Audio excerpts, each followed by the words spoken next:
प्रियात्मन, आप मेरे आत्मीय हैं और आत्मीय वो होता है जो हृदय के निकट होता है, आत्मस्वरूप होता है। इसलिए मैं संबोधन में अक्सर प्रियात्मन का प्रयोग करता हूँ।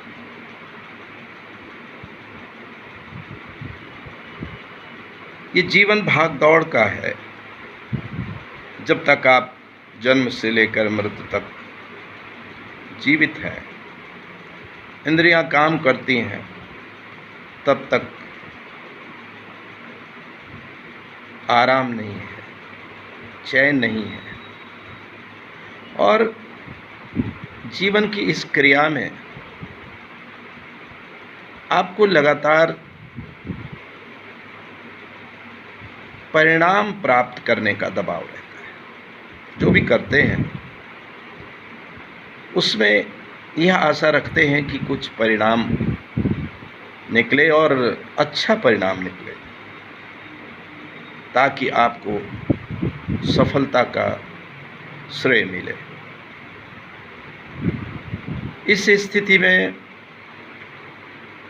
व्यक्ति पर बड़ा दबाव होता है कि वो क्या करे और कैसे करे, कब करे, क्यों करे, क्योंकि इन सब के निर्धारण से परिणाम का रास्ता बनता है। आज हम इसी एक ऐसे विषय पर चर्चा करेंगे जहां ये बताते हैं कि आपको कार्य कराने के लिए एक कार्य आप स्वयं करते हैं और एक कार्य होता है जिसको आपको दूसरों से कराना होता है और आप अपनी देखरेख में कराते हैं। चाहे वो परिवार में हो, चाहे समाज में, चाहे कार्यालय में, चाहे आपके व्यापार में, चाहे कृषि के क्षेत्र में, जहाँ भी आप हैं। तो इसलिए यह जानना बहुत आवश्यक है कि हम कार्य कराने के लिए क्या चतुरता इस्तेमाल करें।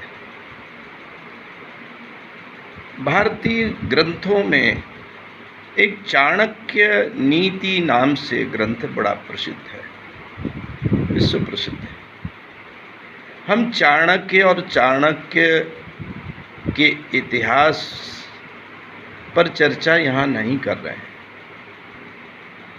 यहाँ ये प्रतिपाद्य विषय नहीं है कि कुछ लोग चाणक्य पर प्रश्न चिन्ह लगाते हैं।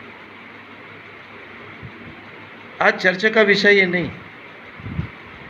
चर्चा का विषय यह है कि जो चाणक्य नीति में एक दृष्टांत आता है वो कितना महत्वपूर्ण है, चर्चा इस पर है। कितना उपयोगी है, चर्चा इस पर है। और शब्द आता है साम,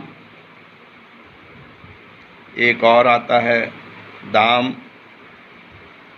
तीसरा आता है दंड और चौथा शब्द आता है भेद। चारों को मिलाकर के नीति बनी साम, दाम, दंड, भेद।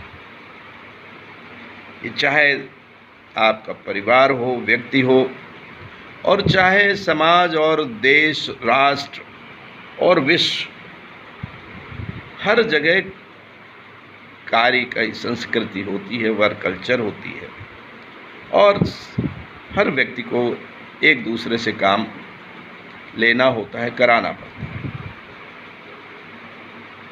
तो साम, दाम, दंड, भेद बड़े महत्वपूर्ण है। साम की चर्चा कर लें। आपको तमाम काम कहने होते हैं और उनमें से कई काम कहने पर हो जाते हैं, समझाने पर हो जाते हैं।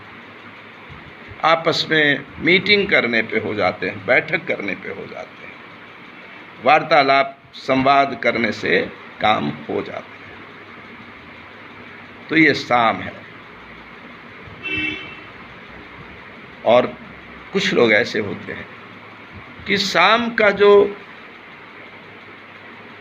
स्तर है, समझाने का स्तर है, वार्तालाप करने का स्तर है, उस पे तैयार नहीं होते हैं और काम नहीं हो पाता है। तब दाम का स्थान आता है, यानी कि हम धन के द्वारा अमुक काम कराने की कोशिश करते हैं। वो धन लेकर के करता है।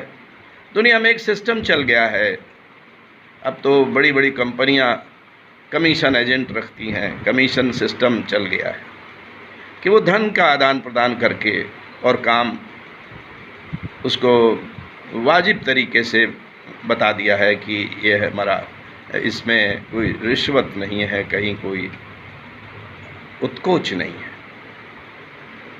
ब्राइबरी नहीं है, लेकिन धन का प्रयोग है, साम दाम, और इस माध्यम से काम होते हैं। तो पहला साम हो गया, फिर दूसरा दाम हो गया, और तीसरा है लोग साम से नहीं मानते हैं, दाम से भी नहीं मानते हैं, इतने हठी और उद्दंड और बदमाश होते हैं कि खास रूप से प्रशासन में ये स्थिति बहुत आती है कि जब दंड का प्रयोग करना पड़ता है। राजा, वर्तमान प्रजातंत्र में भी इस तरह के सिस्टम है जहां दंड का प्राविधान रखा गया है, बल्कि दंडाधीश नामकरण भी हुआ, चाहे वो कोर्ट के माध्यम से दंड हो, चाहे व्यक्ति एक दूसरे को आमने सामने होकर के दंड का भय दिखाए या दंडित करे। तो दंड में दंड का भय बड़ा महत्वपूर्ण है, या कई बार रियल में वास्तव में दंड दिया जाता है। तो दोनों स्थितियों में दंड मुख्य है। तो ये तीसरी श्रेणी के जो काम होते हैं वो दंड से होते हैं या दंड के भय से होते हैं, मगर तीसरी श्रेणी ये दंड की है और प्रभावशाली श्रेणी है।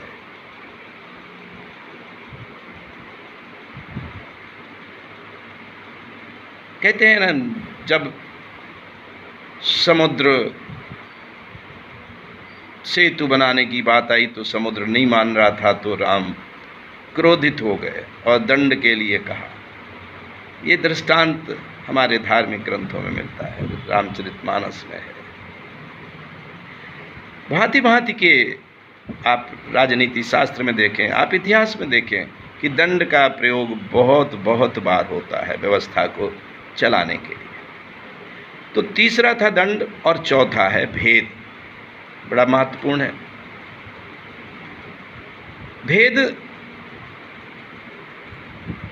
उसको कहते हैं जब जिससे हमें काम लेना होता है वो साम से भी काम नहीं करता है, दाम से भी काम नहीं करता है, दंड से भी वो बस में नहीं आता है और काम नहीं करता है।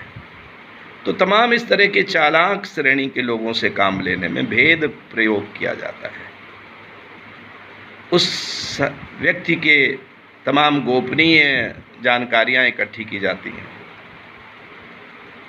और उन जानकारियों को जब उसको अवगत कराया जाता है जो गोपनीय होती हैं, तो उसके भय से कि उसका सम्मान न घट जाए, भेद न खुल जाए, तो वो काम कर देता है।